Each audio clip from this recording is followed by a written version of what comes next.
Bueno, pues nada, buenos días, vamos a seguir con las sesiones. Antes de pasar con la presentación de María Salmerón, me pidieron también que hiciera una introducción a su sesión. Creo que tampoco hace falta como tal, porque ya veréis que María se explica de una manera muy clara, como habéis podido comprobar en el turno de preguntas anteriormente, pero sí quería aprovechar para incorporar un tema que quizá plantea el marco en el cual se circunscriben buena parte, digamos, de este fenómeno que ocurre en la red, como puede ser como es el ciberacoso, ¿no? Es la cuestión, el concepto de nativo digital. En alguna ocasión ha surgido en los debates que mantuvimos también, y sí quería expresar, además en este caso en común acuerdo con María, cuando le he comentado que iba a hacer esta introducción me ha dicho exactamente pienso lo mismo, expresar, digamos, nuestro desacuerdo con el empleo de esta terminología y todo lo que encierra. Recientemente publicaba la revista Yorokobu un artículo a nivel divulgativo, pero con un título que me resultaba muy sugerente, y es «Los nativos digitales no existen, son los padres». Realmente creo que es importante que reflexionemos sobre esto. Tanto el término nativo digital como inmigrante digital es el título de un artículo que en el año 2001 publica Mark Prensky, en el que comenta que nuestros jóvenes, las nuevas generaciones, dado que se han criado con instrumentos digitales, con tecnología digital, son capaces de desarrollar una serie de competencias que otros, que no hemos tenido esos instrumentos digitales desde pequeños, no somos capaces de alcanzar. Esos otros son los inmigrantes digitales, ¿no? Esto también se lleva más lejos y se plantea que el nativo digital, al margen de tener, entre comillas, estos superpoderes, ¿no? De nacer ya con el disco duro formateado, ¿no?, para ser un ciudadano digital, también aprenden de otra manera. Aprenden de otra manera, de una manera más conectada, de una manera siendo multitarea, ¿no? Esto de multitarea, para los que podáis ser más mayores, no os preocupéis que también lo sois, porque probablemente hacíais los deberes con la televisión delante. Es decir, no es nada nuevo, ¿eh? Pero bueno, quería un poco mostrar, ¿no?, el peligro o el por qué esta idea del nativo digital ha cogido tanta fuerza. Hay un término que se utiliza en sociología que es el del pánico moral. Lo acuña Cohen en el año 72 y se habla que el pánico moral ocurre cuando un grupo en particular aparece retratado en los medios como una especie de subcultura, con una serie de características que van contra la población media, ¿no?, contra las características generales que todos compartimos. ¿Qué ocurre? Que al final acaba siendo una cuestión más mediática que real. Y creo que estamos pecando mucho de eso con la cuestión de los nativos y los inmigrantes digitales. Desde mi punto de vista, distinguirlo lo que nos hace es inhibirnos de asumir determinadas responsabilidades. Por lo pronto, al inmigrante digital se siente confortable en su zona, digamos, de no acercamiento a la tecnología, porque a él no le corresponde. Como él ya es mayor, esto ya no le tocó, esto es cosa de los nativos. Y a los nativos les damos por asumido una serie de cuestiones que tampoco trabajamos con ellos, porque se supone que vienen dadas. Entonces yo creo que esto está creando muchos problemas. Me gustaría lanzar algunas preguntas. ¿Realmente pensamos que prefieren nuestros estudiantes trabajar con pantallas frente al papel? ¿Prefieren que apliquemos de verdad otra serie de metodologías que posibilitan la tecnología frente a lo que pueda ser una clase tradicional? Lo digo porque cuando muchas veces intentamos incorporar innovaciones, nos encontramos con que existen reticencias a que esto ocurra, es decir, no está tan asumido. ¿Conocen nuestros niños, nuestras niñas, cuestiones tan fundamentales para ser ciudadanos digitales como puede ser el empleo de lo que son los derechos de autor? Cuando ellos hacen sus creaciones en Internet y cogen música que tiene derechos de autor, fotografías de sus amigos, lo ponen juntos y lo suben en un vídeo a YouTube. No les estamos formando en nada de esto. Yo creo que nosotros, hace 20, 30 años, si crecíamos sin conocer lo que era el copyright, daba igual, porque todo tenía copyright y tú sabías que hacer una copia era ilegal. Aunque la hacía, lo que pasa es que como no era tan fácil hacerla, el problema no era tan grande. Sin embargo, a día de hoy, no saber, por ejemplo, cómo funcionan los derechos de autor hace que a nuestros niños los estemos llamando piratas continuamente, simplemente porque hagan un trabajo para el colegio y cojan un material que no saben cómo tratar. Entonces, todas estas cuestiones que ocurren en el marco general, ¿no?, del problema que hoy en concreto se plantea, creo que nos apuntan o marcan la línea, ¿no?, de que las actuaciones que tenemos que hacer son mucho más profundas, ¿no?, y no tenemos que asumir que nuestro hijo, que nuestra hija son todos similares porque todos están, por ejemplo, en el ámbito digital, en las redes, y todos tienen prácticas que no entendemos y que, bueno, pues que muchas veces, como no entendemos, la opción es simplemente negarnos a que las realicen, ¿no? Es decir, tenemos que, creo, ser más creativos y darnos cuenta que muchos de los usos que se están realizando de Internet son usos muy superficiales, muy superficiales. No lo estamos explotando desde el punto de vista de la educación, desde el punto de vista de lo que es la ciudadanía, desde el punto de vista de detectar los abusos que se pueden producir, de proteger lo que es su privacidad. Si esto lo extendemos al ámbito de la escuela, creo que una buena manera de intentar atajar también lo que pueda ser el ciberacoso es incorporar los medios en los que el ciberacoso se puede ocurrir, se puede producir dentro de lo que es el proceso educativo. Para eso hay que aplicar mucha creatividad. Tenemos también que dar valor a cuestiones como son los aprendizajes informales, porque nosotros no somos conscientes de que los niños y niñas están aprendiendo continuamente. ¿Cuál es el poder que tienen, por ejemplo, los youtubers en su vida? Los youtubers, si no habéis acercado al fenómeno, son niños, niñas, jóvenes que alcanzan millones y millones de visitas en sus cuentas de YouTube y que están generando a día de hoy opinión en nuestros menores, ¿no? Entonces, bueno, creo que todo esto tenemos un poco que revisarlo. Y también revisar una cosa que creo que es fundamental y que cada vez se da menos, pero que tenemos que pensarla. Lo digital es una dimensión más de lo real. Lo digital no es algo que se oponga a lo real. Todavía muchas veces al hablar del mundo físico decimos, no, el mundo real. No, eso es mentira. Si tú ahora te peleas por WhatsApp con tu pareja, cuando salgas de aquí le vas a decir, no, mira, no te mosquees, porque esto ha sido una discusión virtual. Cuando se produce un acto de ciberacoso, cuando el niño llega a casa, los efectos son distintos a si no hubiera sido en una red social. Entonces, tenemos que sobrepasar esto. No podemos educar si no acompañamos. Y para acompañar, lo digo para los que estén más reticentes a este ámbito, que penséis que no es vuestro, hay que mojarse las manos. Y hay que equivocarse con ellos y aprender con ellos. No pensar que ellos provienen de otro mundo en el que hay una especie de superpoderes digitales, porque no es cierto, ¿vale? Y bueno, todo esto también ya enmarca otras cuestiones que creo que son muy importantes, vinculadas a lo que es la identidad digital de los niños y niñas, de nuestros jóvenes, y todo el impacto que ello va a tener el día de mañana en lo que pueda ser su desarrollo ciudadano y su desarrollo profesional. Pero bueno, ya no me extiendo más, creo que el contexto que quería expresaros ha quedado ahí. Y ahora ya sí paso a presentaros a María, ¿no?, que es a la que habéis venido a escuchar, ¿no? María Salmerón, bueno, voy primero a hacer su semblanza para que la situéis.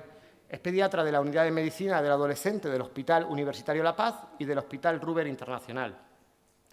Coordinadora del Grupo de Nuevas Tecnologías de la Información y la Comunicación de la Sociedad Española de Medicina del Adolescente. Asesora de Padres 2.0, colaboradora en varios grupos de trabajo y proyectos de seguridad, menores e Internet para el Ministerio de Industria a través de Red.es y del Ministerio del Interior.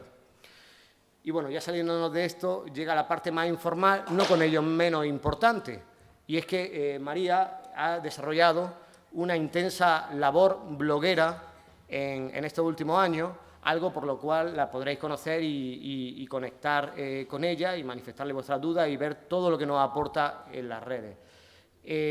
Al margen de eso, pues da la casualidad de que María y yo, pues en fin, esto nos interesa menos, ¿no?, pero somos amigos desde pequeños y la verdad que da gusto haber crecido juntos y de pronto encontrarnos en temas comunes, ¿no? Así que nada, para mí es un honor pues poder presentarte y tenemos muchas ganas de escucharte.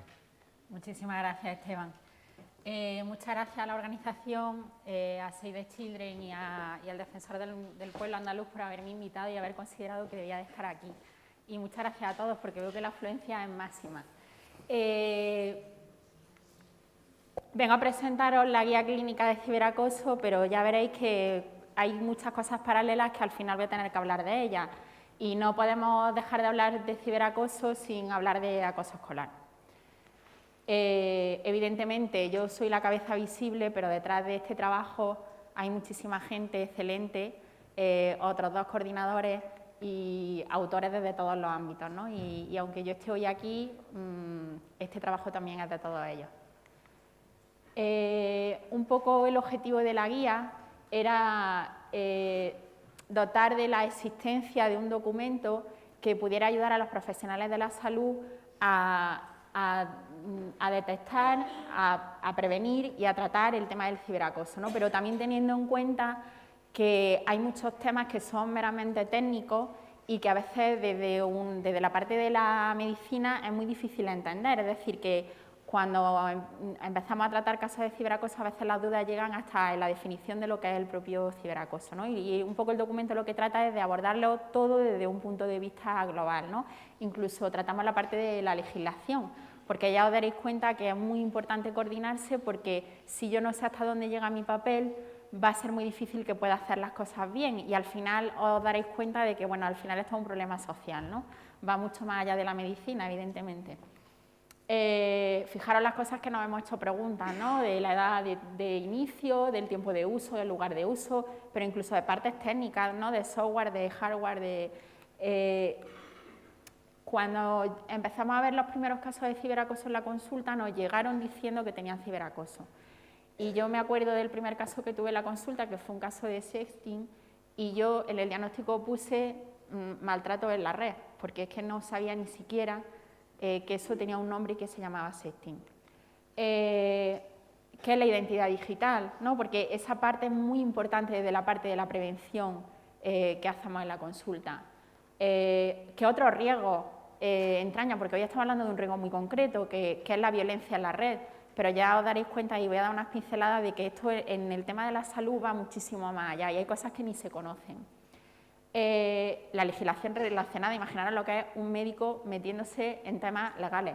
O sea, era como un elefante en una cacharrería, yo no me enteraba absolutamente de nada. Las repercusiones de la víctima, del acosador y de los observadores. Y la coordinación, pongo ahí con los centros escolares porque es la coordinación más importante, pero ya veréis cómo no solo nos coordinamos con los centros escolares y es que necesitamos no solo coordinarnos con los centros escolares, ¿no? Y cómo informar a los padres, qué herramientas darles, etcétera. ¿Qué es lo que empezó a pasar? Pues que cuando nosotros empezamos a detectar los primeros casos de ciberacoso, muchos niños lo que contaban de síntomas era que previamente, o sea, porque ahora lo explicaremos el proceso que sigue a nivel de sintomatología, habían sido capaces de contarlo después de sufrir muchos síntomas.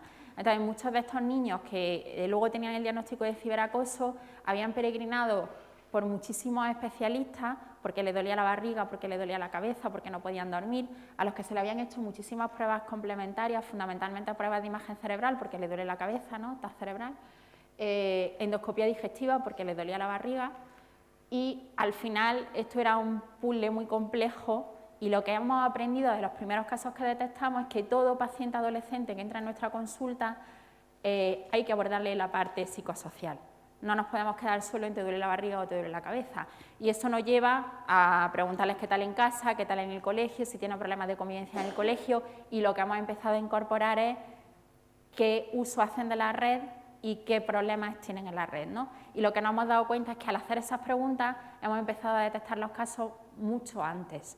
Es decir, el niño que le duele la cabeza, primero le duele la cabeza porque ha tenido un ciberacoso, y si lo detectamos en etapas precoces, pues vamos a prevenir mucho sufrimiento, evidentemente, ¿no? Y siempre recordando que estamos hablando de algo muy serio.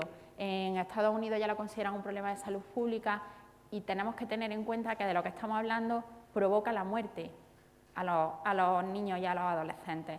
Y sé que es muy duro decir esto, pero es que es la realidad. Y antes que llegara a eso, evidentemente, muchísimo sufrimiento, depresión grave, es decir, que no nos podemos dar la vuelta y mirar hacia otro lado. Estamos hablando de algo muy relevante. Y entonces ese fue el motivo de que naciera la guía de ciberacoso. Empezó en el 2012, conseguimos publicarla en el 2015 y nos encontramos pues, con todas las trabas de las que hablábamos antes. De hecho, es muy significativo que aparezca el Ministerio de Industria y no aparezca el Ministerio de Sanidad. No me quiero meter con nadie, pero que quiero decir que es un reflejo de que a veces, incluso siendo sanitario, la coordinación entre, se supone que es tu inmediato superior, a veces es compleja. Y aquí ya hablamos de competencias, ¿no? Participó el Ministerio de Industria, la Sociedad Española de Medicina del Adolescente y el Hospital Universitario La Paz, ¿no? Fijaros que los americanos en todo son mucho más rápidos que nosotros y ya en la reunión anual del 2013 la Sociedad Americana de Psiquiatría puso de relevancia que había que meter a los médicos en esto y había que meter especialmente a los pediatras, porque ellos muchas veces eran los primeros consultados. El niño que sufre cualquier tipo de maltrato, porque esto es un maltrato, la victimización le lleva al silencio. Entonces, muchas veces no cuentan lo que les pasa y cuando ya lo cuentan es demasiado tarde. Sin embargo, si con esta sintomatología tú eres capaz de detectarlo, pues la detección es mucho más rápida. Y hablaban de la importancia que tenía de formar en esto al colectivo sanitario y la coordinación, ¿no?, con los distintos ámbitos. En el informe de la Organización Mundial de la Salud, que lo hace cada 10 años sobre la salud general que hay en el mundo de los adolescentes, una de las cosas que pone de relieve es que se está desdibujando un poco la morbilidad y la mortalidad de los adolescentes y que en los países desarrollados una de las principales causas de muerte después de los accidentes es el suicidio y de la mortalidad, de la morbilidad, la depresión grave. Y sin analizar, porque no recogieron datos sobre eso, ponían de relieve todo el tema de la conflictividad entre iguales, ¿no?, y qué repercusión estaba teniendo eso y qué repercusión estaban teniendo las redes sociales. Para centrarnos, vamos a hablar solo de una pequeña parte de los riesgos, pero fijaros, ya se está hablando y hay literatura publicada específicamente de qué impacto tiene el uso de las tecnologías por encima de 2 horas en menores de 2-3 años, ¿vale? Lo que llamamos las tabletas niñeras. En España no se vende, esto es una foto de Estados Unidos, pero fijaros las cosas que se venden, ¿vale? Es un orinal donde hay una tableta, puedes poner una tableta, ¿no? Ya se empieza a hablar en Estados Unidos de lo que se llaman las tabletas niñeras, es decir, los padres muchas veces no lo utilizan como ocio, sino lo utilizan como una manera de aparcar al niño, ¿no? Le dejamos la tableta y el niño está callado porque en teoría está entretenido, ¿vale? Pero no es así, lo aparcamos. Y eso influye en el apego, en trastornos parecidos al TDAH, la imposibilidad que desarrollamos en el niño a manejar las frustraciones. Hay padres que el niño dice A y le suelta la tableta para que no llore. No es que el niño tiene que llorar, tiene que tener rabietas, es imprescindible que las tenga. Cómo influye en el desarrollo psicomotor, cómo influye en el desarrollo del lenguaje, en el sueño, y que toda la industria que vende apps para niños menores de 3 años, lo que tenéis que tener claro es que van dirigidas a ese público, pero que un niño para aprender lo que necesita es la relación con su principal cuidador y jugar, juego libre en el suelo. Esa es la manera de aprender natural. No darle una tableta, no hay una apps que enseñe al niño a aprender inglés nativo, de verdad, creerme, no existe. Y por encima de los 2 años, y aquí hay como discusión, porque claro, ¿cuándo es la edad adecuada para que un niño empiece a tener contacto con las nuevas tecnologías? Pero vamos, ya empieza a haber otro tipo de riesgos, sobre todo en la edad adolescente. El principal riesgo que tienen los niños no es el ciberacoso, es el acceso a información inadecuada para la edad o inexacta para la edad, y cuando uno se pone a hacer búsquedas, yo que siempre cuando doy charlas hago búsquedas de lo que voy a hablar, pues hay páginas de cómo abortar en casa, hay páginas de cómo provocarte el vómito que tus padres no se den cuenta. Y los menores, cuando tienen dudas, no van a la enciclopedia, ahora van a la Wikipedia, evidentemente. De hecho, yo creo que es que ya en las casas no hay enciclopedia. Las conductas de riesgo, fundamentalmente el sexting, las situaciones conflictivas, que es de lo que vamos a hablar hoy, fundamentalmente, el uso, el abuso y las adicciones, los trastornos del sueño, los problemas atencionales. Ya en la consulta no hablamos de trastornos médicos del sueño, lo que le preguntamos es cuándo apaga el móvil, porque en el adolescente el principal trastorno del sueño es la hiperconectividad, la obesidad y otras cosas como la fraude y los virus, o sea que mirar de lo que estamos hablando. Ya centrado en el tema del ciberacoso, yo creo que es súper importante centrar de qué estamos hablando. Es un maltrato. es un maltrato entre niños, es un maltrato entre iguales, si hablamos de ciberbullying o ciberacoso escolar, pero es un maltrato. Es un niño que está provocando maltrato a otro niño, ¿vale? Que es verdad que ya se ha hablado en la anterior ponencia de que se habla que tiene que ser reiterado. Cuando hablamos de ciberacoso existe esa duda por el impacto que puede provocar un simple comentario, pero se sigue diciendo que tiene que ser reiterado. Y no olvidarnos del tema del grooming, que vamos a hablar muy poquito de ese tema, pero que no nos olvidemos que es cuando un adulto o un menor con una diferencia suficiente a la víctima, bueno, con fines sexuales, sobre todo con la obtención de imágenes, y aquí también entra un poco el que, bueno, que no tiene por qué ser siempre adulto, el que son imágenes de pornografía infantil y que las imágenes de pornografía infantil no se nos olvide que son imágenes de abuso sexual infantil, o sea que lo que estamos hablando es de abuso sexual al niño. El clásico grooming, normalmente, bueno, pues se establece el contacto con una persona que no conoce un niño. Anteriormente era sobre todo a través de los chats, actualmente fundamentalmente es a través de los videojuegos y de los chats que tienen los videojuegos. Los groomers van cambiando según lo que va haciendo el niño. Y entablan esa fase de amistad donde obtienen información para luego poder extorsionar, y una vez que tienen esa información lo que hacen es chantajear al niño si no hace lo que le piden para que publique que si no va a publicar esas imágenes o todo lo que sabe, ¿no? Y le va pidiendo el que le mande información y que le mande imágenes. Incluso llega a abuso sexual físico, a veces le obliga al groomer a quedar físicamente con ellos, ¿no? Al final estamos hablando de pederastia. Hay muchos tipos de ciberacoso. El insulto, el hostigamiento, la denigración, la suplantación, el sonsacamiento, la exclusión. Y pongo esta diapositiva para que os hagáis una idea de que hay cosas que no las consideramos como ciberacoso y que, por ejemplo, que tú estés en un juego en línea y que de repente todos tus amigos te ignoren y dejen de desear que tú participes, es exclusión, y estamos hablando de maltrato igualmente. ¿Y cuáles son los espacios de maltrato en Internet?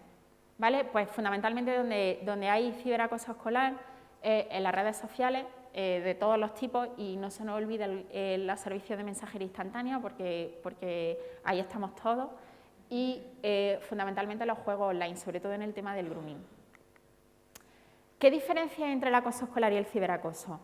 Pues la velocidad de la información, el espacio y el tiempo.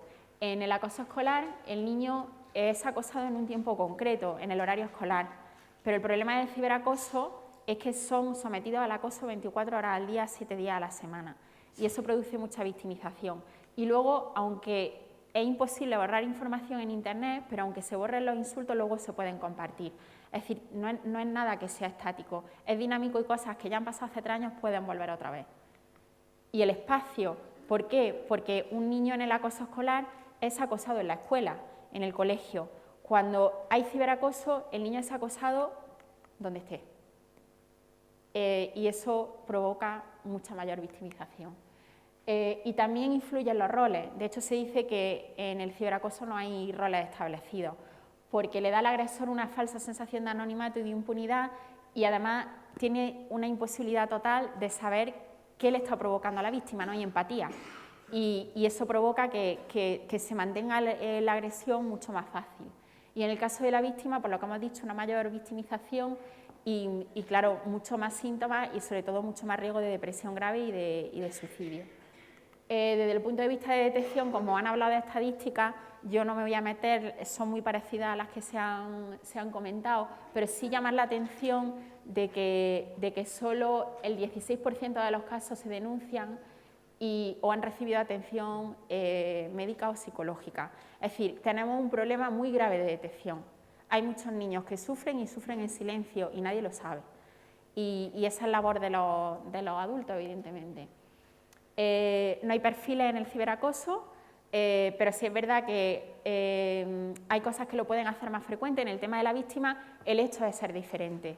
Y no me refiero, cuando digo que es diferente, a que tenga una minusvalía, que también, sino incluso al niño que destaca, al niño que es brillante, al niño que al resto del mundo le parece guapo, cualquier persona que despierte envidia o cualquier persona que por su condición sea diferente al resto, aunque sea por el hecho de llevar gafas, es un motivo para que haya más probabilidad de que haya acoso, pero en realidad no hay perfiles en la víctima. Y en el tema del agresor pasa un poco igual, por lo que hemos dicho anteriormente, en el tema del ciberacoso, pero es verdad que los niños que tienen menos empatía o que han vivido situaciones conflictivas a otros niveles de su vida también tienen una mayor probabilidad de terminar siendo agresores.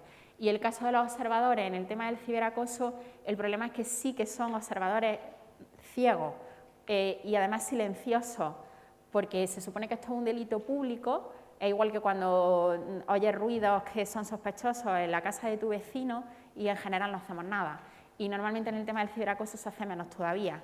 De hecho, a veces se comparte esa información e incluso está siendo visible a millones de usuarios y realmente nadie hace nada. Lo lee y pasa. Y lo que decíamos anteriormente en la anterior ponencia, es decir, estamos hablando de niños, en el caso del ciberacoso escolar, y no podemos olvidar que el agresor es un niño y que detrás de la historia de los agresores muchas veces hay historias muy duras y el saber que es un agresor es la punta del iceberg para detectar muchas cosas. Así que lo que tenemos que partir es de que todos están afectados y que tenemos que tratar a todos y que tenemos que intervenir a todos. Y sobre todo dejar muy claro a los observadores que ellos pueden parar el acoso y que si ellos son capaces de denunciar no de denunciar, de comunicar lo que pasa y de pedir ayuda o simplemente de frenar al agresor y decirle que por ahí no, pueden parar el acoso. O sea que es muy importante trabajar con los niños y sensibilizarlos. Hay síntomas, esto es extensible a cualquier tipo de maltrato con una diferencia. Hay síntomas a corto, a medio y a largo plazo. Un niño que ha sufrido un maltrato entre iguales del tipo que sea, igual que cualquier otro tipo de maltrato, puede quedar dañado para toda su vida. La gran diferencia entre otros tipos de maltrato y el acoso entre iguales o el maltrato entre iguales es que sí se sabe que si se detecta precozmente y se para precozmente, la probabilidad de que esos síntomas se perpetúen disminuyen drásticamente. El problema de otros tipos de maltrato es que muchas veces los niños lo viven en silencio durante muchos años y nadie se entera hasta que ya no son muy mayores, porque ellos no han vivido otra normalidad, si es sobre todo en el ámbito familiar. En el caso del acoso, ellos sí que muchas veces lo detectan aunque lo vivan en silencio. Entonces tienen síntomas muy agudos, pero si los paramos desaparecen y no vamos a dejar secuelas a largo plazo. De ahí la importancia de la detección precoz de los casos. ¿Qué síntomas tenemos a corto y a medio plazo? Los físicos, los psíquicos y los conductuales, que es un poco los que tenemos que tener todos en la cabeza para una detección precoz, pero no olvidar que pueden quedar secuelas a largo plazo, como puede ser el síndrome de shock postraumático, como puede ser una gran incapacidad de dificultad en relacionarse, o sea, entender que esto es una cosa entre niños y que el niño queda marcado para relacionarse posteriormente con otros niños y además desarrolla muchos miedos. Por ejemplo, un niño que ha sufrido acoso, aunque se haya parado en el centro escolar, el hecho de cambiar de otro centro porque haya cambiado de etapa educativa le supone un reto tremendo, porque se va a enfrentar ante una situación nueva que desconoce y todo lo nuevo le provoca mucha más inseguridad. Y enfermedades mentales, muchos trastornos de la conducta alimentaria, ya se sabía que detrás había maltrato, sobre todo abuso sexual, pero ahora se está detectando muchísimos casos de acoso escolar y de ciberacoso. Es decir, que estamos hablando de maltrato y pueden tener secuelas para toda su vida, para siempre. Hay un síndrome del niño maltratado, o sea, del niño acosado, de cuando hay un maltrato entre iguales, pues realmente es extensible a cualquier cosa que le provoque depresión en el niño. Los niños que están en edad preadolescente, cuando se sienten agredidos o se sienten tristes, lo que hacen es retraerse. Y lo que hacen fundamentalmente es intentar protegerse del medio que les rodea y se vuelven mudos. En el caso de los adolescentes, muchas veces van hacia el trastorno de conducta la víctima, es decir, sobre todo en el ámbito familiar, a pagarlo con los padres, a estar muy irritable, a intentar luchar o intentar manifestar que le pasan algo desde esa perspectiva. Lo que más vemos los pediatras, los síntomas psicosomáticos, ¿no? La cefalea, el dolor abdominal, el dolor de cabeza, el dolor de barriga, los mareos, muchos trastornos de la marcha. Nosotros hemos tenido en la consulta niños que venían en una silla de ruedas y lo que estaban sufriendo era acoso escolar. Los trastornos del ánimo, todos los síntomas depresivos, de ansiedad, las respuestas agresivas y algo que es súper importante y es que cuando hay un acoso entre iguales, la velocidad a la que baja la autoestima y el nivel al que lleva la bajada de autoestima es brutal. Y sí sabemos que si lo detectamos precozmente y eso conseguimos atajarlo, se recupera. Pero si no, es uno de los grandes problemas, que la bajada de autoestima es increíble. Los cambios de hábitos, y esto es muy importante para todos los docentes que estéis aquí.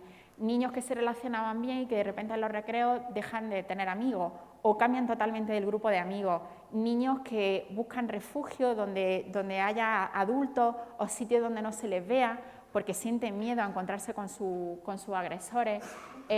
Niños que iban bien a nivel de rendimiento académico y empiezan a ir mal sin un motivo aparente.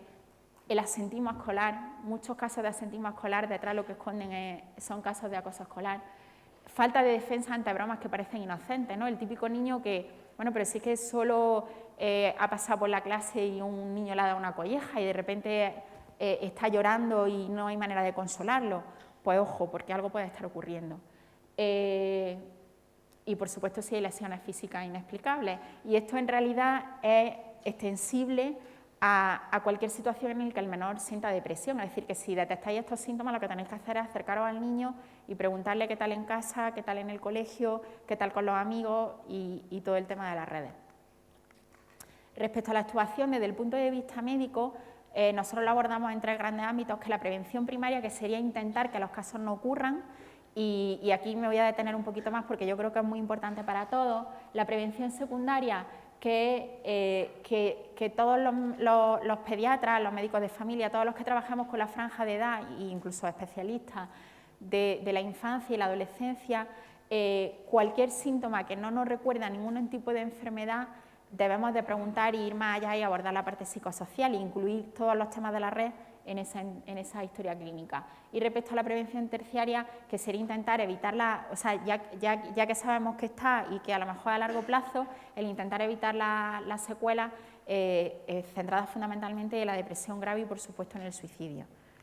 ¿Qué es lo que hacemos nosotros en la consulta? Y yo creo que esto sería extensible a qué puede hacer un docente cuando detecta esta sintomatología y quiere hablar con el niño. Pues el intentar hacer preguntas abiertas, pero que sí vayan dirigidas, sobre todo en el entorno de los amigos, en la familia, en los tres temas que hemos dicho, que el niño puede sufrir con mayor probabilidad de depresión. Nos diga lo que nos diga, nunca culpabilizar. Nosotros podemos detectar agresores. Si en el momento en el que hemos detectado a un agresor le echamos la regañera del siglo, si ese niño va a volver a tener un problema, no nos lo va a contar. Y lo que tenemos que intentar en ese momento es apoyarle, ayudarle, intentar brindarle todos los recursos que tengamos disponibles y luego, si hay consecuencias, evidentemente habrá que dárselas. Pero en ese momento no culpabilizar, porque si no vamos a romper la comunicación. ¿Vale? El uso de preguntas en espejo, ¿no? Muchas veces cuando hablas con un niño o con un adolescente y te dice estoy triste y se calla, el utilizar en forma de pregunta lo mismo que nos ha dicho, ¿estás triste? Muchas veces da pie a que ellos puedan seguir su relato, ¿no? El utilizar las preguntas en espejo cuando se silencian es muy útil. Y, por supuesto, incluir toda la temática relacionada con las nuevas tecnologías. Y aquí, claro, evidentemente tenemos que tratar el tema del ciberacoso, que es de lo que va la ponencia, pero que no olvidéis que tenemos que ver y abordar el resto de los riesgos, ¿no? El tiempo de uso, las actividades realizadas y preguntas relacionadas con los riesgos. Eso es lo que hablábamos, no culpabilizar, transmitir confianza, entender la situación, ofrecer ayuda y algo que es súper importante es pactar los pasos a seguir. Muchas veces el que nos hayamos enterado de algo, aunque sea grave, si nosotros conseguimos volver a abordarlo con el niño al día siguiente y pactar los pasos, aunque eso conlleve muchas veces una carga emocional para quien recibe esa información, consigues que el menor confíe mucho más en ti. Si tú haces cosas en las que está totalmente en contra, probablemente si tiene un problema no se va a dejar ayudar, y esto incluye a todos los aspectos del menor, es decir, si somos padres, como papel de padres, como papel de docentes, como papel de médicos, ¿vale? ¿Qué hacemos nosotros en la consulta cuando detectamos un caso de ciberacoso? Evidentemente, si es un grooming, es un delito tipificado, estamos hablando de abuso sexual infantil, y lo que hay que hacer es denunciar. Si estamos en un caso de ciberacoso escolar y es entre menores, teniendo también claro que hay determinados tipos de delitos, y ya se va a hablar en la ponencia siguiente y yo no me voy a meter, pero todo el tema de la violencia de género, ¿vale? Y que desgraciadamente es frecuente el utilizar las nuevas tecnologías para ejercer la violencia de género, y en los adolescentes es frecuente también porque la educación sexual que hacemos en sentido amplio y de o sea, incluso desde el respeto a uno mismo y el respeto a los demás y lo que significa tener relaciones sexuales es carente en todos los aspectos, pues también muchas veces toleran violencia porque ni siquiera saben que lo que están sufriendo es violencia. En el caso si no es un delito en sí, si es una agresión, lo que debe de primar es la mediación escolar, es decir, nos podemos plantear una denuncia si a lo mejor el colegio no responde o no hemos tenido otros recursos que nos puedan ayudar, ¿vale?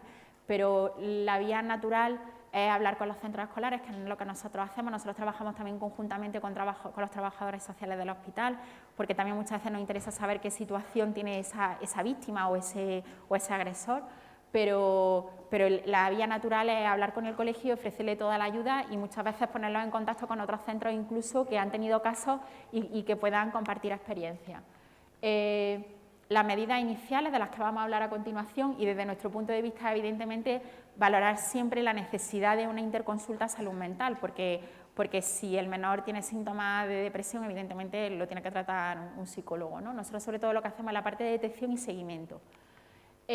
¿Cuáles son las medidas iniciales? Pues como en cualquier tipo de maltrato, alejar a la víctima del agresor.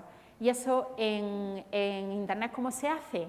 Pues quitando el grooming, porque ya hemos dicho que se denuncia a la policía y lo que recomienda la policía es que ni siquiera tocamos los dispositivos. Si están encendidos, dejarlos encendidos, si están apagados, dejarlos apagados e ir a denunciar con todo el material o bueno, luego vendrían a nuestra casa a recogerlo, pero no tocarlo, porque la manipulación puede hacer que borremos pruebas.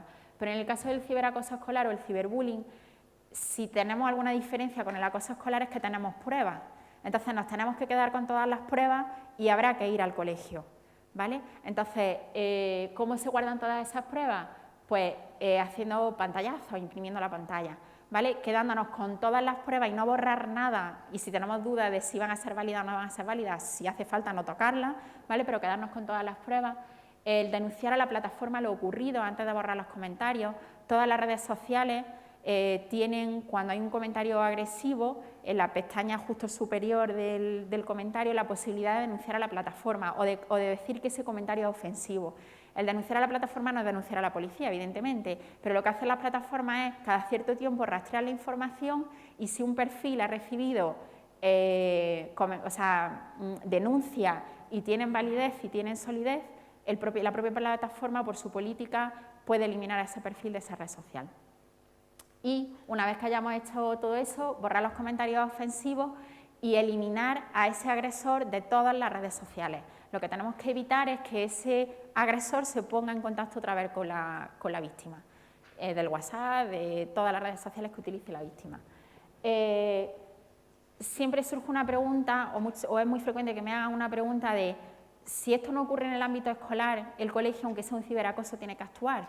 Pues sí, porque somos personal, igual que el sanitario, pero en general en la población general, que estamos obligados a proteger al niño y que como protección del niño tenemos que actuar si somos conocedores de un maltrato. Entonces, por supuesto que tienen que actuar en los casos de ciberacoso, ¿vale? Las funciones de los centros escolares pues, están fomentar la convivencia y la prevención, la detección de los casos, la investigación, las medidas frente a la víctima, al agresor y a los observadores, ¿vale? Y la coordinación con otros profesionales, ¿no? Que muchas veces facilita el trabajo y lo que siempre decimos es que cuando detectéis un caso, por favor, envíalo al pediatra, por lo menos a la víctima y al agresor, ¿de acuerdo? Porque es súper importante que se valore y que si es necesario se deriva al psicólogo, pero incluso hacer seguimiento posterior, porque si vuelve a aparecer sintomatología que nos llama la atención y ya sabemos que ha sufrido un acoso, pues ya estamos en alerta y podremos preguntar con una mayor eficacia si está ocurriendo algo de nuevo, podemos detectarlo mejor, ¿vale? Y lo que hablábamos antes, ¿no?, en mi intervención en la ponencia anterior, que no solo se trata de cesar el acoso, ¿vale? Se trata de protección, cuidado y apoyo a la víctima, se trata de reparar el daño producido, el perdón y la reconciliación, que es fundamental. O sea, ¿cómo no los vamos a sentar en una mesa? No nos los podremos sentar en el momento agudo, evidentemente, porque están enfrentados, pero cuando la situación esté un poquito más resuelta, habrá que sentar a las partes, habrá que conseguir que esos dos niños se reconcilien y reconozcan los errores que han cometido. Y ayudar a la víctima a sentirse que la otra persona ha pedido perdón y ella tener la capacidad de perdonar, porque si no, ese agresor puede cometer otras agresiones y esa víctima no va a sentir que finalmente se ha resuelto el problema. No se trata solo de que pare el acoso, evidentemente, ¿vale? Actuación específica con los acosadores y los observadores, el trabajo de la sensibilización a toda la comunidad educativa, pero eso no debería ser ante un caso de acoso, debería de ser siempre, o sea, se debería de trabajar y que en los currículums de los niños estuviera a nivel transversal todo el tema de las nuevas tecnologías y todo el tema de convivencia y buen trato, porque es la forma más democrática de que le llega a todos. Hay familias muy capaces, pero hay familias que tienen dificultades. El sitio natural para que los niños puedan adquirir todos estos conocimientos y todos estos valores también es el colegio, porque hay familias que no están capacitadas para hacerlo. Y derivar al acosador y a la víctima al pediatra por lo menos. Cuando a nosotros no nos responde un centro escolar, existen todas las, existe a nivel nacional y existen todas las comisarias de la Policía Nacional, es participación ciudadana. Nosotros trabajamos mucho con ellos cuando los centros escolares no nos responden, no es una vía de denuncia, es una vía de conciliación. Lo que hace la policía es contactar con los centros escolares o si se acerca una mamá, un poco ayudarnos también a coordinarnos a todos y trabajar en la investigación y en intentar esclarecer lo que ha ocurrido, en brindar todas las herramientas que hay disponibles, incluso ofrecer mediadores si fuera necesario. Tenéis ahí el email que funciona a nivel nacional, pero en todas las comisarías, me he informado, en Granada también, existe esta unidad policial, ¿vale?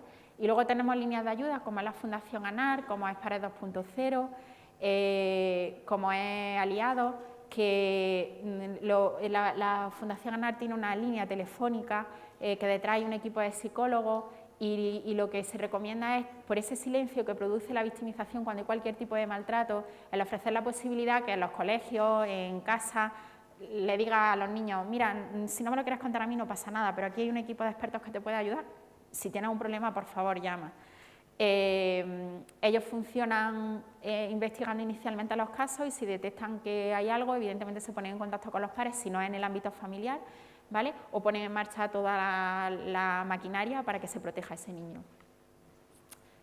Y algo que me preocupa muchísimo, ¿vale? Existen millones de protocolos en todos los ámbitos, pero no existe un protocolo que nos coordine a todos.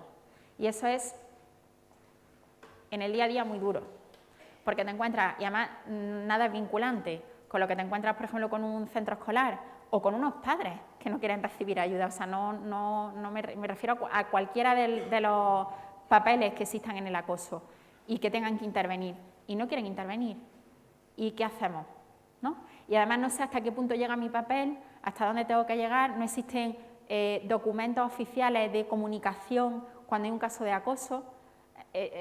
Y claro, vamos, los que trabajamos en esto, pues vamos lidiando, ¿no? Pero pedimos, por favor, que nos coordinéis o que nos ayudéis a que nos coordinemos, que estemos dispuestos a coordinarnos, pero necesitamos que nos sentéis en una mesa y que estéis dispuestos a que nos coordinemos.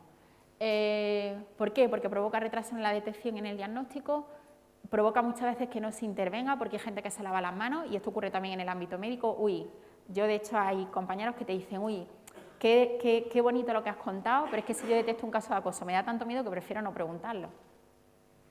¿Vale?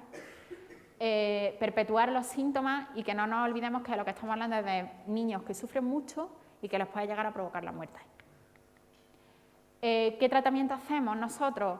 Esto es más a nivel psicológico y psiquiátrico, pero para que os hagáis una idea, la víctima hay que trabajar mucho en el refuerzo de esa autoestima, en que vuelva a confiar en los demás y a que sea capaz de restablecer sus relaciones sociales, que es de las cosas más complicadas que hay, y que también se sienta seguro en los entornos en que ha sido acosado. Por ejemplo, si a un niño siempre se han reído de él a la hora de hacer los exámenes porque es un niño brillante, cada vez que haga un examen probablemente desarrolle síntomas de síndrome de estrés postraumático.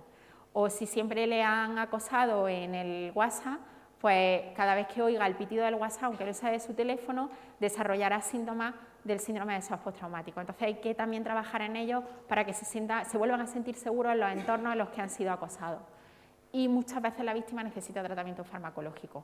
Respecto al acosador y a los observadores es bastante similar la intervención, aunque con el acosador el trabajo es mucho más arduo y mucho más complejo, ¿vale? Pero va relacionado en el tratamiento de la psicoeducación y en que entiendan la importancia de reparar el daño y trabajar toda su inteligencia emocional. La principal dificultad de los agresores muchas veces es la empatía y es lo que hay que trabajar para que entiendan el sufrimiento que provocan cuando hacen lo que hacen y darle capacidad para entenderlo y intentar que no vuelvan a hacerlo, evidentemente. Y los observadores, que no existe la ley del silencio. Cuando hay un maltrato, hay que decirlo, no nos podemos callar, y si los adultos nos callamos, nos convertimos en cómplices. Si un colegio no acepta que tiene acoso en su colegio, está siendo cómplice del maltrato porque no está haciendo nada para evitarlo. Y no quiero ser negativa, ¿no? Porque termino de hablar de esto y me parece que estoy contando que la red es horrible y para nada, ¿eh? Lo que hablaba un poco Esteban y muy rápido, ¿vale? Al principio de las charlas. La importancia de que le expliquemos a nuestros niños y que lo entendamos también como adultos, ¿vale?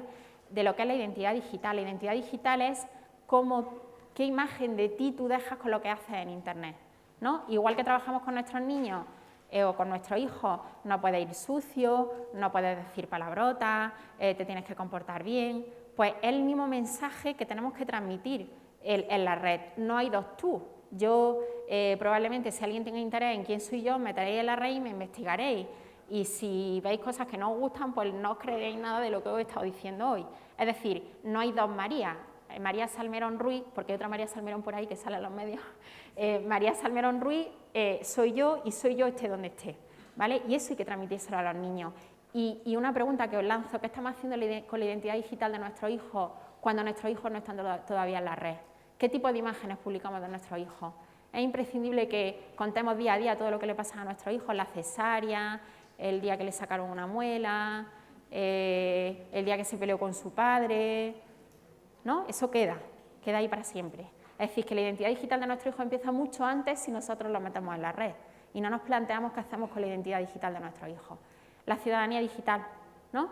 Le decimos a nuestros hijos, compórtate bien, no falta el respeto, ¿vale? Los valores. Y no estamos hablando de nada técnico, estamos diciendo que hay que aplicar el mismo sentido común que aplicamos en la vida fuera de la red. Y se trata de que eso lo asumamos como adultos y seamos capaces de transmitirlo a nuestros niños. Meteros en cualquier noticia polémica y leer los comentarios que se supone que hace gente adulta, ¿no? Luego le pedimos a los niños que no haya violencia. Factores protectores, y esto es frente a muchos riesgos. Un niño que tenga alta autoestima, un niño que tenga otras alternativas de ocio, sobre todo el deporte y las actividades de tiempo libre, que tenga una buena relación con sus padres y una buena comunicación con sus padres, son factores protectores para tener cualquier problema y, por supuesto, cualquier problema con las nuevas tecnologías. Es decir, se trata de que hablemos con ellos a todos los niveles y los educamos a todos los niveles. Yo digo siempre que la educación en las nuevas tecnologías empieza cuando uno decide ser padre, ¿no? No ni siquiera cuando uno está embarazado, en mi caso, ¿no? Que soy mujer, cuando estás embarazado, sino incluso cómo has decidido ser padre, qué te ha llevado a ser padre. Es decir, la educación de nuestro hijo empieza en el momento en el que nosotros ideamos que queremos ser padres. Y el que no tengáis miedo al introducir las nuevas tecnologías en el aula. Está súper demostrado que quitada la franja de los 3 años de edad, que ahí sí que está demostrado que no deben de usarla, el hecho de que la conozcan, el hecho de que tengan herramientas para protegerse, el hecho de que estén capacitados a nivel digital y se trate en el aula, previene también muchos problemas en el futuro. El transmitir a nuestros hijos y a nuestros niños la importancia de cuidar la identidad y la imagen digital, el que se deben de cumplir las normas de netetiqueta. La norma de netetiqueta, la frase líder es: no hagas a los demás en Internet lo que no te gustaría que te hicieran a ti, y nos suena, ¿no?, de lo que estamos hablando. No estamos hablando de nada alejado, y algo de lo que hablamos con nuestros niños todos los días, pues igual en la red, ¿no? No cometas faltas de ortografía, no publiques fotos que puedan transmitir una idea equivocada de ti, de eso estamos hablando. No difundir información ni imágenes comprometedoras ni de uno mismo ni de los demás, ¿vale? Cuando uno etiqueta a alguien en una red social, primero hay que preguntarle si quiere que sea etiquetado, ¿vale? Yo me puedo ir de marcha esta noche porque estoy en Granada y yo vivo aquí, me puedo ir con mis amigos a emborracharme esta noche y que a alguien se le ocurra mañana colgar esa foto en Internet. Yo no quiero que esa foto esté en Internet, eso forma parte de mi ámbito privado y nadie tiene por qué saber lo que yo hice anoche, ¿no? Pues si publicáis las fotos de otros o etiquetáis a otros, pedidles permiso, porque estáis publicando y estáis interactuando con la imagen de esa persona. No compartir contraseñas, evitar las comunidades peligrosas, ¿vale? Y no practicar sexting. En los menores de 2 años, lo que hemos dicho, no deben de utilizar las tecnologías, ¿vale? Pero ¿y qué uso hacemos de las tecnologías los adultos cuando estamos con ellos? ¿No? nosotros le ponemos límites a los niños, pero nosotros no nos ponemos límites. Le decimos a nuestro hijo luego cuando es más grande que no puede estar todo el día enganchado al teléfono, pero yo estoy comiendo con ellos y no suelto el teléfono, ¿no? ¿Qué uso hago yo cuando está el niño delante? Y en los menores de 2 años es fundamental, porque ellos lo que necesitan es interacción con su principal cuidador. Hace poco, cerca de casa, me fui a un parque y había un papá que estaba balanceando a una niña de unos 3 años y estuvo un cuarto de hora balanceándola y todo el rato con el móvil, me imagino que con el WhatsApp, no sé lo que estaría haciendo, pero todo el rato con el móvil y no le hizo caso a la niña en ese cuarto de hora. Es decir, es muy importante de cómo interaccionamos con ellos y qué calidad de interacción tenemos cuando estamos con ellos. En los 5 y los 9 años lo que se habla es de la navegación compartida y de la importancia de la educación en valores, porque es una edad en la que el niño se deja aconsejar muy bien y se deja llevar muy bien. Si lo dejamos para más tarde, si dejamos la educación sexual para más tarde, si dejamos la educación a las nuevas tecnologías para más tarde, cuando nos vengan los problemas, probablemente el niño no se deje ayudar, porque están en la edad adolescente. Esto hay que empezar a hacerlo mucho antes, ¿no? Y el hecho de que tú puedas decirle a tu hijo, mira, me ha llegado un correo no deseado, creo que esto es un virus, voy a hacer esto, o mira qué comentario, no me gusta nada, ¿tú qué opinas? ¿No? El hecho de incluirlo en todo lo que nosotros hacemos y navegar con ellos en ese periodo va a ayudar mucho a que luego podamos prevenir muchos riesgos. Y a partir de los 10 años toca un poco confiar en lo aprendido, no en esto, en todo, ¿no? Y lo importante es el acompañamiento, ¿vale? Desde cierta lejanía, porque ellos no van a dejar que estemos dentro, ¿vale? Pero tenemos que vigilar, ¿no? Muchas veces cuando hablamos de esto, muchos padres me dicen, bueno, entonces no puedo violar la privacidad de mi hijo, ¿cómo voy a saber las claves de sus redes sociales? Claro que no puedes violar la privacidad de tu hijo, tendrás que llegar a un acuerdo con él y decirle, yo no te voy a leer los mensajes, pero cada cierto tiempo nos tendremos que sentar y ver cuántos contactos tienes, ¿no? Y quiénes son tus contactos y a quién estás siguiendo. Es que es fundamental, ¿vale? Para prevenir cosas. Sin violar su intimidad, habrá que llegar a acuerdos con ellos para hacer un uso razonable de las nuevas tecnologías. Fijaros las cosas que hay, ¿eh? Vale. Menores de 2 años, relación con su principal cuidador y la relación del apego y el vínculo, que es fundamental, no las aplicaciones. Entre los 6 y 10 años, lo que hemos hablado, intentar que desarrollen el pensamiento crítico, el cómo pedir ayuda, ¿vale? Y nosotros también como padres tenemos que conocer mínimamente Internet, porque si no nos vamos a sentir muy perdidos. ¿Cuál es la edad ideal para tener un teléfono? Pues no lo sabemos, ¿vale? Pero sí que os podéis hacer preguntas. En general la policía dice que mínimo un menor no debería tener un teléfono por debajo de los 14 años, ¿no? Pero os tenéis que hacer preguntas. ¿Mi hijo con tal edad necesita un smartphone? ¿Qué puede hacer mi hijo con tantos años con un smartphone? Porque en Internet con un smartphone se puede comprar cosas, con un smartphone se puede ver pornografía, con un smartphone se puede ver contenido violento, con un smartphone se puede agredir a otro, ¿no? ¿Mi hijo está capacitado para procesar toda esa información o yo lo he capacitado para procesar toda esa información? ¿Está preparado para gestionarlo, ¿no? Y negociar muy bien el tiempo y el uso que le vamos a dar, ¿no? Si nosotros le regalamos un teléfono con 9 años y no le explicamos nada, luego le diremos a nuestro niño que está haciendo un abuso del teléfono y nos dirá, ¿tú qué estás diciendo?, ¿no? Antes de darle el teléfono, negocia con él, llega a un acuerdo y que haya espacios libres de teléfono para toda la familia, las comidas, el día que nos vamos fuera, etcétera. Tenéis, bueno, respecto a tenéis una parte de la guía de ciberacoso que está hecha para nosotros, para entregar documentación a los padres, que se llama Herramientas en Consulta, que igual os sirve de ayuda incluso en los centros escolares. ¿Cuál es mi idea de necesidades urgentes? Protocolos coordinados, que haya una coordinación autonómica, porque tenemos otro problema, y es que lo que se hace en un sitio muchas veces no tiene nada que ver con lo que se hace en otro. Investigación, que es fundamental. Es verdad que hay estudios concretos, pero nos podríamos unir y podríamos hacer una investigación mucho más profunda. La sensibilización e información a la sociedad en general, a los padres, a la infancia y a la adolescencia, a los docentes, desde el punto de vista de la salud, en los cuerpos y fuerzas de seguridad del Estado, la vía judicial, ¿vale?, que a veces están muy alejados de entender algunas cosas, y los periodistas. ¿Qué tratamientos hacen los periódicos de estos temas? Y en los medios en general, ¿no? Para llevar a casa, pues que los pediatras tienen que conocer esta problemática y dar una respuesta, que es imprescindible que todos los profesionales estemos coordinados y estemos formados, que la mejor manera de prevenir es la educación en las competencias digitales, el dar ejemplo, la educación en valores y enseñar a los niños qué significa el buen trato, que muchas veces no lo saben. Y también el llevar esto ya a la base. Es decir, yo me he tenido que formar en esto, pero es que probablemente los alumnos de medicina que salgan este año de medicina se van a tener que formar igual que yo, porque no han visto nada en la carrera. Es decir, tenemos que ir a la base para que los profesionales del futuro, que son los profesionales de hoy, los alumnos que están en las carreras hoy, se formen, porque si no van a tener las mismas dificultades que yo he tenido. Y no tiene sentido, ¿no? Y el hacer encuentros multidisciplinares que abarquen a todos, yo creo que es muy importante que cuando se hablen estas jornadas intentamos invitar a todos los actores, porque es mucho más enriquecedor, ¿vale? Aquí os dejo todos mis contactos. Si algún día os puedo ayudar en algo, no dudéis que desde lo que pueda intentaré hacerlo. Y muchas gracias a todos por vuestra atención.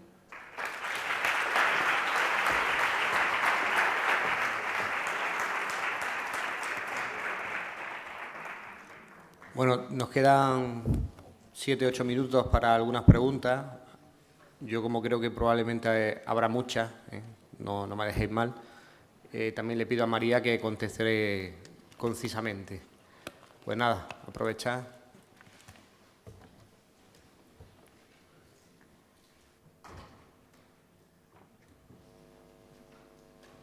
Probable que alguien levante la mano. Probable que alguien levante la mano. Esto se ha puesto en verde, significa aquí. Y yo no lo veo. Ahora.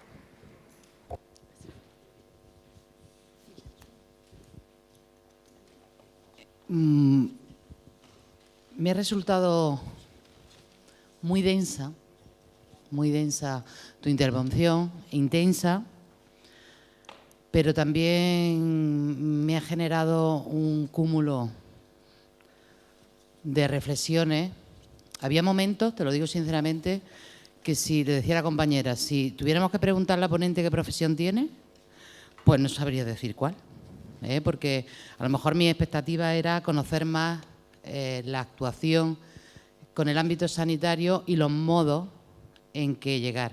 Sí es cierto que han puesto encima de la mesa cuestiones importantes y creo que cuando se generan estos foros cometemos un defecto bastante repetitivo y es que no aterrizamos en actuaciones concretas sobre la realidad en la que vivimos.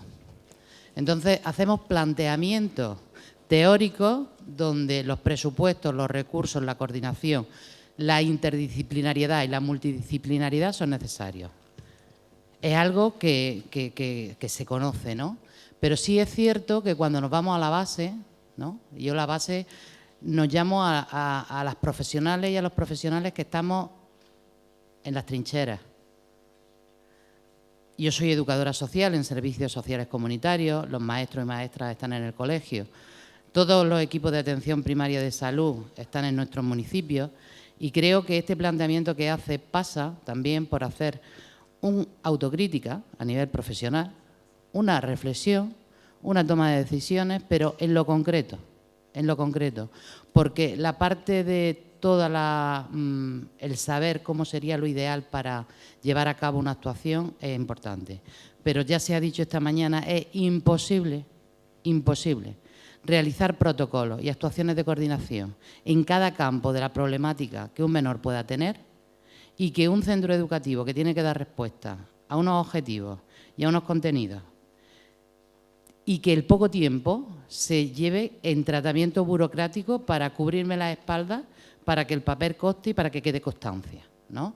Entonces, perdemos, y la gestión del tiempo a nivel profesional también, creo que tenemos que autocriticarnos, autorreflexionar y tomar también decisiones en mi campo profesional, que independientemente que yo no sea la persona que establece cuáles son las políticas de intervención con la infancia, sí tengo una responsabilidad profesional y una priorización en la gestión de mi tiempo profesional, ¿no? Entonces, a mí me gustaría también que aterrizáramos sobre dos cosas. Uno, no se habla de relaciones intergeneracionales, con la importancia que eso puede tener a la hora de compartir, el afrontar la infancia del pasado con la infancia del presente y el enriquecimiento que puede generar y el empoderamiento que puede generar a las actuales niños y niñas. Dos, cuando se habla de la comunidad educativa es imprescindible sacar el concepto más allá de lo que es el centro educativo con sus profesionales. Y 3, en mi caso, que trabajo en las zonas rurales, no podemos obviar las realidades y las peculiaridades que dentro del acoso tiene de estar en zonas dispersas, alejadas, y los recursos, las actuaciones y las atenciones nos las ponen en Granada ciudad, donde, como también he dicho, soy de servicios sociales comunitarios, hay familias que por escasez de recursos económicos no pueden acceder. Gracias.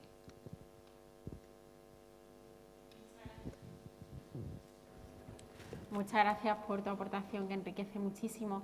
Yo he intentado también englobar, porque entendía que el aforo podía ser diverso. Y me ciño a esta diapositiva, es decir, sí que habla de actuación concreta. Nosotros, cuando detectamos un caso de ciberacoso en la consulta o de acoso escolar, nos ponemos en contacto con el colegio mediante llamada telefónica. Y lo que intentamos es actuar de forma coordinada. Hay centros escolares que ya han tenido experiencia y lo ponen en marcha y funciona muy bien. Recientemente en la Comunidad de Madrid, que es donde trabajo, hay un protocolo que está un poquito más desarrollado que lo que había hasta ahora. De hecho, hay incluso documentos de cómo recoger y cómo hacer actas y cómo que os lo podéis descargar de la Comunidad de Madrid. Y lo que hacemos es trabajar en coordinación con los centros escolares. Y a veces nos mojamos y a veces nos desplazamos a los centros escolares.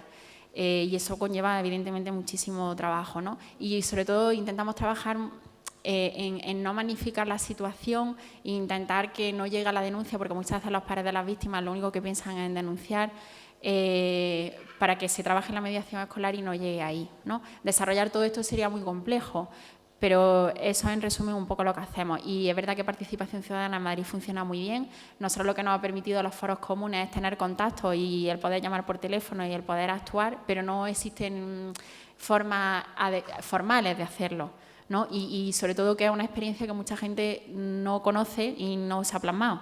Y es un poco lo que yo defendía, ¿no? Pero es que es un tema muy difícil, muy, muy complejo. Y yo lo que he aprendido es que lo que me viene a mi consulta muchas veces no es lo que parece y que por eso necesito al centro escolar, ¿no? Yo antes ponía muchas veces sospecha de acoso escolar y ya me reservo. Llamo al centro escolar y pregunto, ¿no? Hay cosas que parecen un acoso y luego no lo son.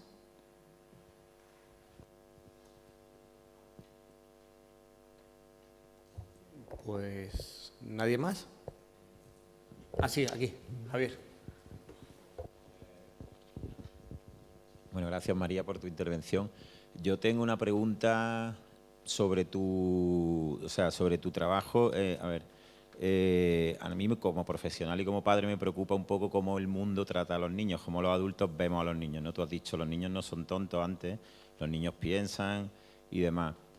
A mí me parece fundamental que los profesionales tengan esas gafas de infancia que dice muchas veces mi compañera Isa, ¿no? O sea, que vean a los niños como parte del mundo. En tu trabajo, ¿qué percepción tienes de tus compañeros profesionales? Porque al final la toma de conciencia y no sé si diría un activismo o militar realmente en ese tema hace que muchas veces necesitamos recursos y necesitamos todo eso, pero si tú realmente tienes un compromiso más allá, puedes hacer muchas más cosas, aunque llegue un momento en que no puedas, desde luego.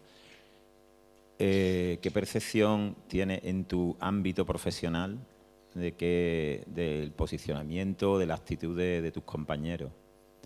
Porque claro, eso, no sé, yo veo tu actuación, veo lo que hace y tal, y puedo pensar desde fuera que puede ser un islote, ¿no? Pero igual, ¿no? Yo creo que uno de los principales factores limitantes es el tiempo. ¿Vale? Cuando tú tienes 50 pacientes en una mañana en un centro de salud, es una desgracia, pero no puedes hablar con el niño. Yo soy una privilegiada porque el hospital me ha permitido gestionar hasta cierto punto mi agenda y tengo aquí 45 minutos por paciente nuevo. Eso es impensable para un pediatra. Y han entendido que para trabajar con adolescentes hay que hablar con el adolescente. Nosotros echamos a los padres de la consulta. Tenemos una entrevista común, pequeñita al principio, para situarnos, porque la opinión de los padres también, por supuesto, es muy importante, pero para nosotros lo importante es el niño. Y mi visión general es que los pediatras cada vez estamos más formados en la atención a la infancia, se está trabajando mucho en que entendamos bien lo que es el vínculo, lo que es el apego, la parentalidad positiva, la importancia de que nuestro paciente es el niño y no el padre, ¿no?, que es lo que parece muchas veces, y que tenemos que intentar, aunque sea en una atención en urgencias de 5 minutos, preguntarle al niño qué le pasa, aunque necesitemos ayuda de lo que nos cuentan los padres, pero realmente, como todo, muchas veces el trabajo es muy complejo y se sigue necesitando mucha formación y tenemos un factor muy limitante muy importante que es el tiempo.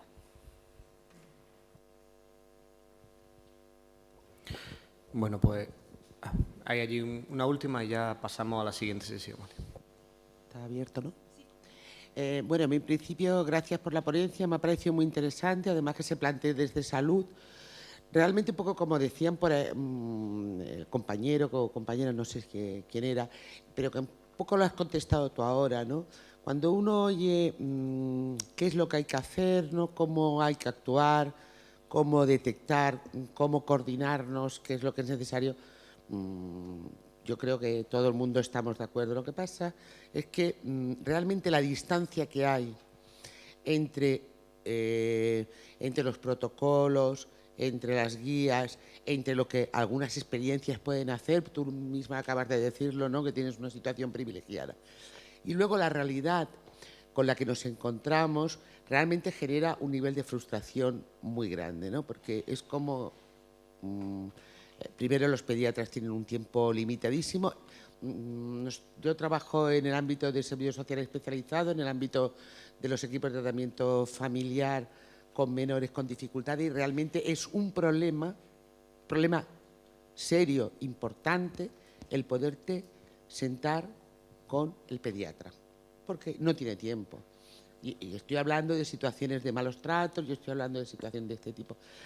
Por un lado, yo no quiero quitar valor a la existencia de guías y de protocolos, porque creo que de alguna manera es bueno perseguir lo mejor, pero hay que dar pasos en mejorar poco a poco las cosas reales y de forma generalizada, porque que haya un dispositivo que tenga unas condiciones que le permita desarrollar un determinado trabajo me parece importante, porque además permite ensayar qué cosas son las que funcionan y cómo debería hacerlo.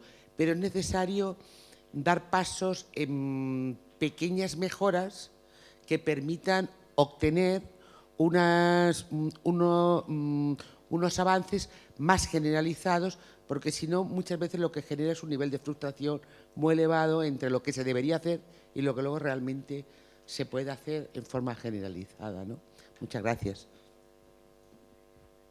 Muchas gracias por la aportación. Yo voy a ser muy sincera. Te contesto desde el corazón, ¿vale? Yo he aprendido que las relaciones interpersonales funcionan normalmente fenomenal y que a mí me ha servido mucho más mi tiempo, aunque me lo he quitado otras cosas, y una llamada de teléfono, que el rellenar un papel. Y como he aprendido eso es lo que hago. Y así funciona, a base de llamadas telefónicas. Y cuando un centro no me responde, pues yo me pongo en contacto personalmente con la de Protección Ciudadana porque tengo su teléfono. Y cuando un centro me pide ayuda porque necesita coordinarse y no sabe cómo hacerlo, pues me pongo en contacto con José Antonio Luengo, que ha trabajado muchísimos años en educación y sabe muchísimo sobre esto y conoce perfectamente los protocolos de educación. Evidentemente no es estrictamente necesario que haya protocolos, pero muchas veces, porque yo me he sentido muy perdida, muchas veces por lo menos saber que existe un recurso en el que por lo menos te va a informar básicamente de algo y que es una información científica y de calidad, por lo menos te permite que sepas lo que es sexting.